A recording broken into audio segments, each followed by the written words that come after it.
살에서 만나 못 살에서 안 봤어요. On screen, you can see two Chinese warships in Cape Town waters. These are the Taihu 889 and Tangshan 122.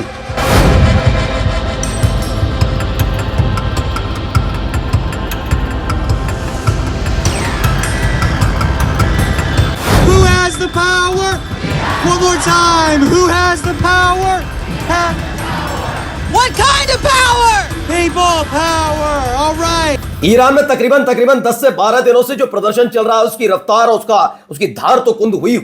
लेकिन आज मैं आपको दिखाऊंगा नई जगह दंगे भड़के रहे और ये दंगा भड़क किसके इशारे पर रहा है वो भी आज आपको दिखाता हूं, क्योंकि अब तक गुपचुप तरीके से यह सारा खेल चल रहा था। लेकिन ईरान के अंदर महंगाई के नाम पर उत्पात काटने वाले कौन है, आज उनके चेहरे एक्सपोज हुए हैं। यही नहीं, अब ईरान की तरफ से एक बड़ी कार्रवाई ऐसे प्रदर्शनकारियों पर की गई जो महंगाई के नाम पर उतरे तो थे, लेकिन दूसरे देशों के इशारे पर अपने देश में खुद ईरान के अंदर तमाशा कर रहे थे।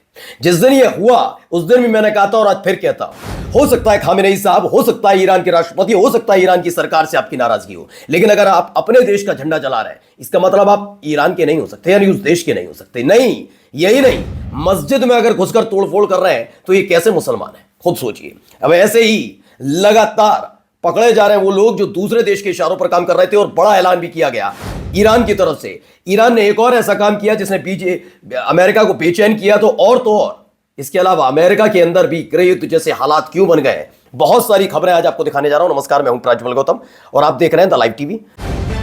द लाइव टीवी, सच सबसे आगे।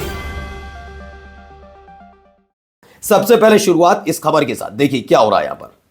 अलग अलग जगह ऐसे ही उत्पात हो रहा है। ये देखिए कैसे बसें जला दी गई हैं, ये सारा का सारा इलाका कैसे ध्वस्त होता हुआ नजर आता है। देखिए कितनी सारी बसें जो जला दी गई। इसके अलावा भी कई और खबर है, देख रहे हैं, देखते चलिए। भी इसको लेकर जो दावा किया जा रहा है वो दावा क्या है। मशहद शहर में दंगाइयों ने पुलिस की कई बसों को जला दिया। अब मशहद शहर में लगातार दंगा फिर भड़क रहा है। देखिए यहां पर भी लोग सड़क पर उतरे हैं, क्या हो रहा है।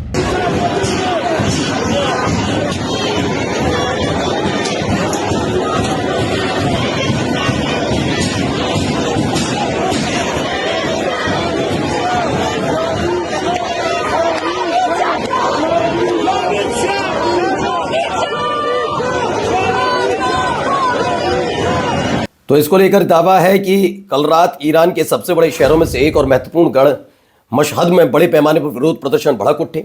शिया सिंबल्स को खास निशाना बनाया गया, जिससे साबित होता है कि कई जगह अब आर्थिक मांग आदि मुद्दा नहीं रह गए। CIA, मोसाद, रिजीम चेंज और ईरान के धार्मिक अस्तित्व पर सवाल उठा रहे हैं।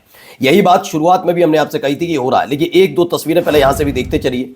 देखिए ये पूरा घर जला हुआ है। मेहर न्यूज एजेंसी है, उसने ये तस्वीर जारी की है, कैसे घरों को निशाना बनाया जा रहा है, प्राइवेट प्रॉपर्टीज को। आपकी नाराजगी सरकार से थी, लेकिन प्राइवेट प्रॉपर्टीज को क्यों निशाना बनाया जा रहा है, किसी के घर में क्यों हमला किया जा रहा है, अस्थिर करने की कोशिश हो रही है। देखिए पूरी इमारत धू धू करके जल रही है। ये हालात देश के अंदर बनते हुए वहां पर नजर आ रहे हैं। एक ये तस्वीर आई, काम return of rights, deadly attack on security forces, मतलब सिक्योरिटी फोर्सेस पर एक बड़ा हमला किया गया और उसके बाद वहां शांति पसरी है, लेकिन तनावपूर्ण हालात वहां पर अब भी बने हुए हैं। इस हालात पर काबू पाने की लगातार कोशिश भी की जा रही है। चलिए अगली खबर देखिए। ये देखिए यहां पर पूरी इमारत जला दी गई।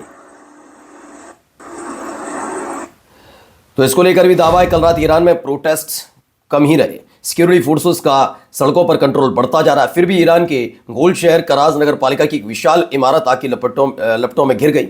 यह घटना मुस्तफा खुमनी और हदादी सड़कों के चौराहे पर घटी है। इसके अलावा ये देखिए यहां पर भी उत्पात करने के नाम पर क्या क्या किया जा रहा है। चला मतलब आगजनी उपद्रव वहां लगातार ईरान के अंदर हो रहा है। IRGC ने ईरान की विद्रोह फर्जी ईरान रेवोल्यूशन की सख्ती से कुचल दिया है। असल प्रदर्शनकारियों की मांगें पूरी की गई, पर मोसाद और CIA के हजारों गुर्गों जिन्होंने तेहरान पर हमला किया, मस्जिदें जलाई और दर्जनों लोगों को मार डाला, को अब ढूंढ ढूंढ कर साफ कर दिया गया है, ऐसा दावा हो रहा है। देखिए, इसमें भी ईरानी सुरक्षा बलों ने कई हिंसक दंगाइयों और विद्रोहियों को मार गिराया जो ईरानी सुरक्षा बलों पर गोलीबारी कर रहे थे। मारे गए व्यक्ति विदेशी आतंकवादी संगठनों के निर्देश पर तोड़फोड़ और विध्वंस की घटनाओं में भी शामिल थे और उन्होंने इस अवैध कार्य को दूसरों को भी शामिल करने का प्रयास किया था, जिसमें मैंने आपको बताया था कि महंगाई का मुद्दा, क्योंकि आप किसी भी देश में अगर प्रदर्शन अस्त व्यस्त होगा तो ऐसे नहीं होगा, उनके मुद्दे उठाने पड़ेंगे आपको। उस मुद्दों के आधार पर वो आ जाएंगे और जब आ जाएंगे तो उनको हथियार बनाकर, शील्ड बनाकर ये पूरा प्रदर्शन करना था और ईरान में अस्थिरता लानी थी। लेकिन ये फेल हो गया। इस सरकार की तरफ से महंगाई भत्ता देने का ऐलान किया तो असली जो महंगाई के लिए आए थे सड़क पर वो अपने घर चले गए। अब ये बचे सारे के सारे ये। अब आइए, खामनेई साहब के बयान का असर भी होता हुआ नजर आ रहा है। देखिए, यहां पर लोग सपोर्ट कर रहे हैं।